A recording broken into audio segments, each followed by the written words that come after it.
They tell you love is patient, love is kind, but they never warn you what love can take from you when it turns. My name is Monica Hayes, and for 15 years, I thought I knew the man I married. We built a life together, Sunday breakfasts, summer road trips, and a little blue house with a porch swing he promised we'd grow old on. I thought we were unshakable. But love doesn't shatter all at once. It fractures in silence, in the small things you ignore because you don't want to believe they mean anything. I kept telling myself that every marriage has its storms, that we'd survive ours. Until one night, the phone rang, and I heard a voice on the other end. It wasn't mine. It wasn't his family. And in that moment, my hands went cold, and I knew nothing about my life would ever be the same again. I didn't hang up. I listened. Every word was a nail in the coffin of the woman I used to be. It wasn't just infidelity, it was a secret so deep, so dangerous, that I couldn't tell if I was shaking from fear or rage. For weeks after, I walked through my own home like a guest, studying the man I thought I knew, searching for signs that had been there all along. They were. I just didn't want to see them. I wish I could say I confronted him then, but the truth is, I didn't. Not yet. I needed to be sure. And to be sure, I had to get closer than I'd ever been, because this wasn't going to end with an argument or a divorce lawyer. No. This was going to end in a way neither of us could take back, and by the time it was over, 2 people would be dead. Before we dive deeper, let us know in the comments where you're watching from. We'd love to hear from you, and don't forget to hit that subscribe button so you never miss any of our upcoming videos. 15 years is a long time to believe in someone, long enough to memorize their laugh, their morning routines, the way they like their coffee, 2 sugars, always stirred clockwise. My husband, David Hayes, was the kind of man people described as dependable. He worked as a regional sales manager for a home improvement company, gone 3 or 4 days a week, always with an itinerary I could recite by heart. Friends envied us, family admired us.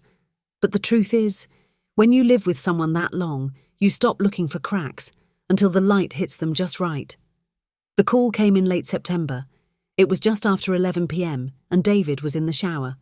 The voice on the other end was female, calm, almost cold. She asked if the plan was still on for Friday. I didn't know her voice, but she knew him too well. I told her she had the wrong number, but my voice trembled in a way that betrayed me. David came out of the bathroom, towel around his waist, humming like nothing in the world could trouble him. I studied him, really studied him, like you study a stranger you're not sure you can trust. I wanted to ask him who she was. I wanted to scream. But the part of me that still loved him needed proof. The next morning I searched his jacket pockets, his briefcase, even the glove compartment of his car. Nothing. But something had shifted between us. He sensed it. He started asking why I was quiet at breakfast, why I wasn't laughing at the same old stories. And I realized in that moment, if I was going to find out the truth, I couldn't just search. I had to wait. I had to watch. Patience became my weapon. Because whatever this was, it was big enough to keep hidden for 15 years, and big enough to kill for.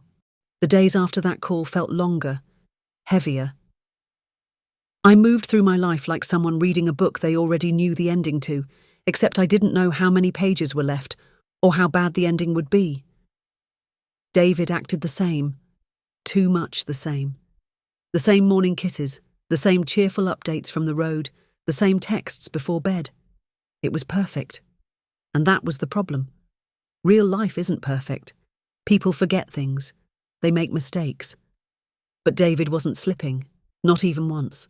And I began to wonder if the only way to catch him was to stop waiting for mistakes and start creating them.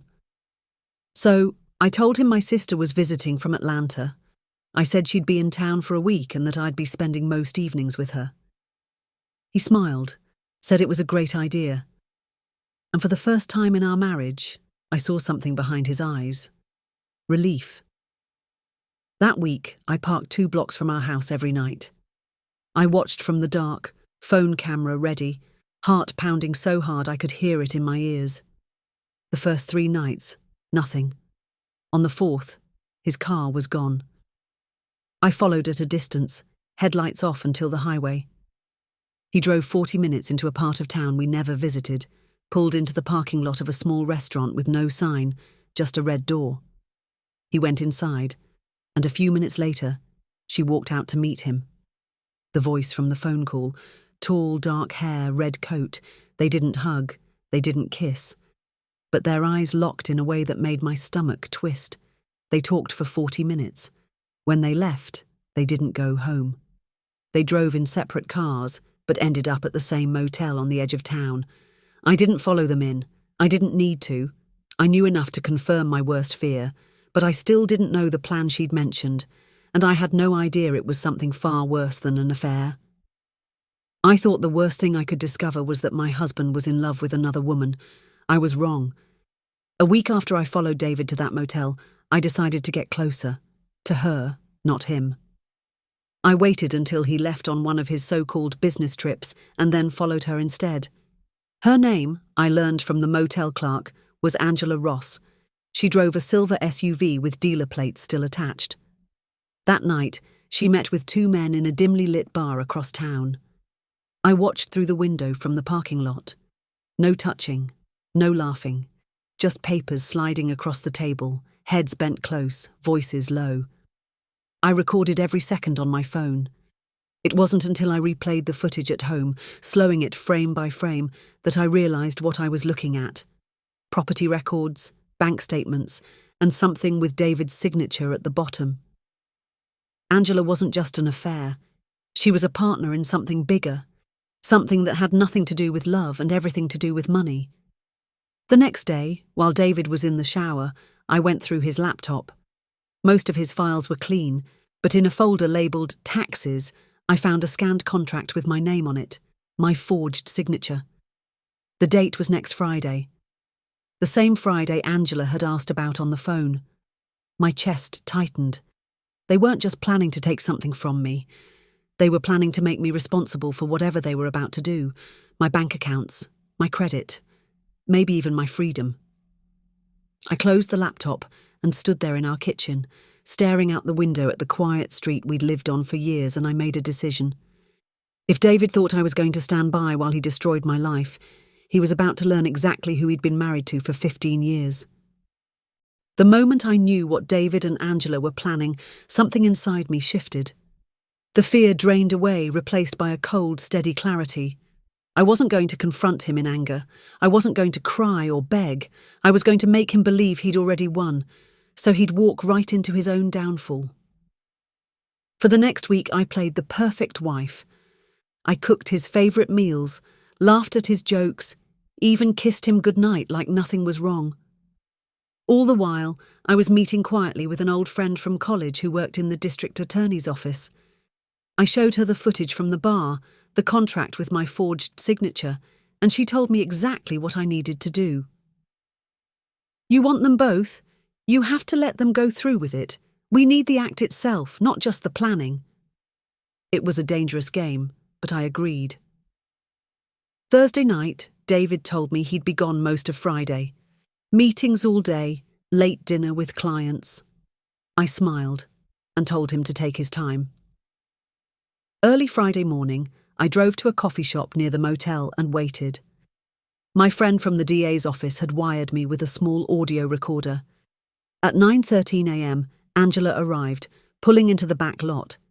David was already there, standing beside the silver SUV. They talked for nearly 20 minutes before loading several sealed boxes into her trunk. I followed them at a distance as they drove to an abandoned warehouse on the outskirts of the city. What I didn't know then was that those boxes contained more than stolen documents. Inside were files linking David and Angela to a money laundering operation that had already cost at least one man his life. By the time the police moved in, it would cost 2 more. When we reached the warehouse, the streets were nearly empty. The place was quiet, the kind of quiet that swallows sound. David and Angela stepped inside carrying the last of the boxes, unaware that every word they spoke was being recorded. From my car, I listened through the tiny earpiece the DA had given me. David's voice was steady, almost proud. He talked about the transfer being complete, about offshore accounts and the fake trail leading straight to me. Angela laughed. It was a low, satisfied sound that made my skin crawl. But then a third voice joined them, deeper, sharper. I didn't recognize it at first, but the tone was unmistakable, threatening. It belonged to the man they were delivering the files to, a man who, according to the DA, had been under investigation for organized crime for over a year. I heard a chair scrape, then Angela gasped. The deal wasn't going as planned. Through the cracked warehouse door, I saw it happen in flashes. The man standing, shouting, David trying to calm him down, Angela clutching her purse like she might run. Then a gun appeared, quick and cold in the stranger's hand. One shot, then another. Angela fell first, then David. It was over in seconds. My body went rigid, my breath caught in my throat. I had imagined many endings to this, but not this.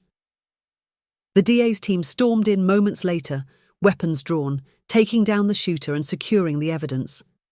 They pulled me from my car, bundled me away from the scene, and for the first time in weeks I felt the weight lift from my chest. David Hayes had betrayed me in every way that mattered. He had planned to take my life apart, piece by piece, but in the end, his own greed had undone him.